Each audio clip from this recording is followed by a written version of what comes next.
नमस्कार, आप सभी का स्वागत करता हूं अपने YouTube चैनल सुरेंद्र सिंह बोरा में। साथियों, केस नंबर 15431 बटे 2023 Vikas Kaushik versus the state of Chhattisgarh. तो साथियों, सबसे पहले आपने देखा होगा कि ये केस जो है कि अगस्त 2023 के बाद काफ़ी तेज़ी के साथ एक्टिव हुआ है और इस केस में क्या चीज़ें हुई हैं सही हैं और क्या चीज़ें गलत हुई हैं, ये आप सभी लोग समझते हैं और जानते हैं। यहाँ पर मुझे इसको किसी भी प्रकार से एक्सप्लेन करने की ज़रूरत है नहीं, लेकिन जहाँ तक मैं समझता हूँ कि जब कोई भी भर्ती प्रक्रिया आरंभ होती है तो प्रोसेस में बहुत टाइम लगता है। यानी कि सडनली जो है कि सुप्रीम कोर्ट का ऑर्डर आया, उसके बाद जो है कि भर्ती का प्रोसेस शुरू हुआ, ऐसा इस केस में भी नहीं हुआ है। बहुत सारे जो डीएड वाले साथी हैं वो ये कहना चाहते हैं कि डीएड का हक वापस करो।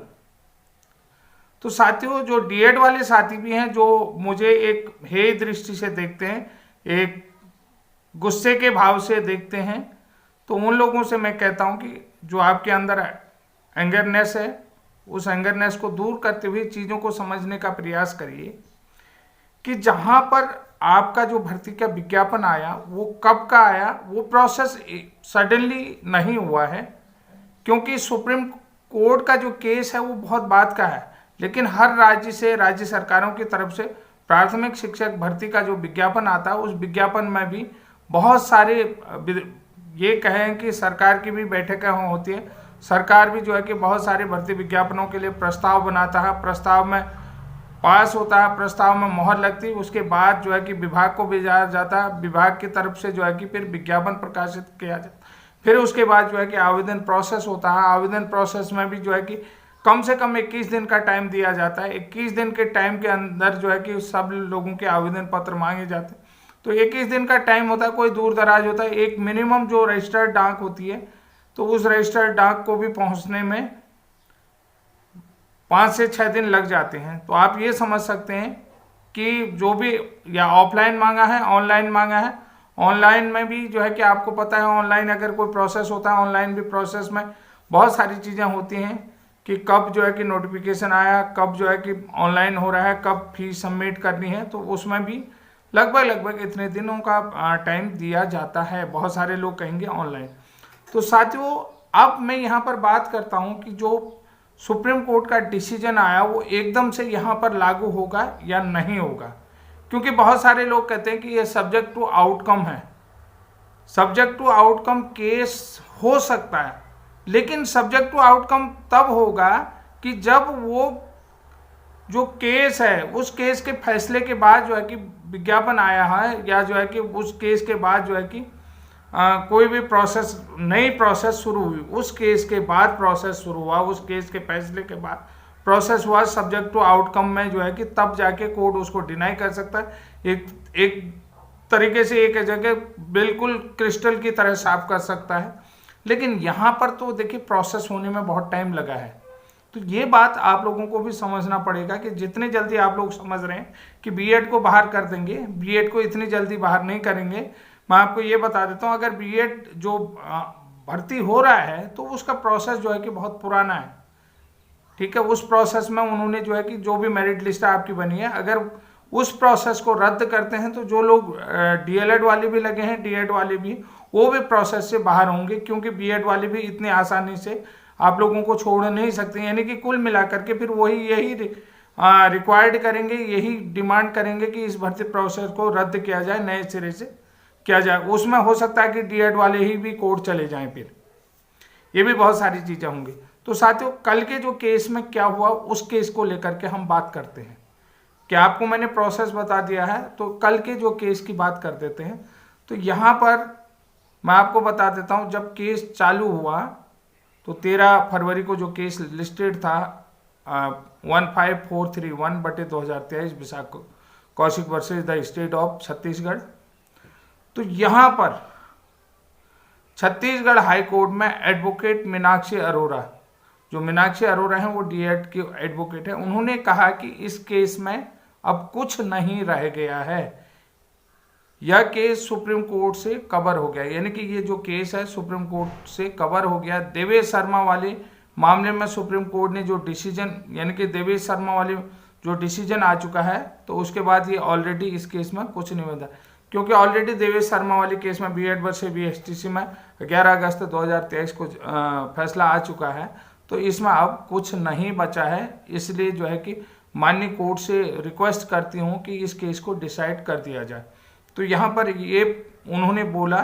इसके बाद जो है कि बीएड के एडवोकेट ने भी कहा कि इस केस में सर्कमस्टेंसेस हुए हैं कि यानी कि बहुत सारी चीज़ें होंगी, बहुत सारे प्रोसेस हुए हैं, तो इसमें कुछ चीज़ें गलत भी हुई हैं। उन्होंने ये कहा कि जो ये भर्ती प्रक्रिया प्रोसेस हुआ है आवेदन को लेकर, तो ये प्रोसेस तो हुआ है, ठीक है कि आगे पीछे जो भी है हुआ है, लेकिन इसमें कुछ चीज़ें गलत भी हुई। क्योंकि गलत क्या हुआ होगा ये आपको मैं बता देता हूँ कि जो विज्ञापन आ रहा होगा, तो विज्ञापन आने में बहुत टाइम होगा, तो बहुत टाइम के कारण से जो है ये चीज़ें गलत हुई हैं। तो साथियों, अब यहाँ पर विज्ञापन को लेकर के ही चैलेंजेस रहेंगे। अब मैं यहाँ पर बता देता हूँ कि जब तक बहस हो रही थी तब तक माननीय जस्टिस ने कह दिया कि इस केस को हम बाद में सुनेंगे, यानी कि दोनों एडवोकेट के पास बहस शुरू होने वाली थी, तो माननीय जो हाई कोर्ट के जस्टिस हैं उन्होंने कह दिया कि इस केस को हम बाद में सुनेंगे, हमारे पास बहुत सारे केस लिस्टेड हैं, क्योंकि ये जो मामला है ऑलरेडी सुप्रीम कोर्ट में है। अब इसमें तब तक सभी जो भी हाई कोर्ट हैं कि वो अपनी डेट को बढ़ा देंगे जब तक सुप्रीम कोर्ट में कोई भी डिसीजन नहीं आ जाता है। तो रिक्रूटमेंट प्रोसेस का क्या होगा और क्या नहीं होगा ये बता दिया जाएगा।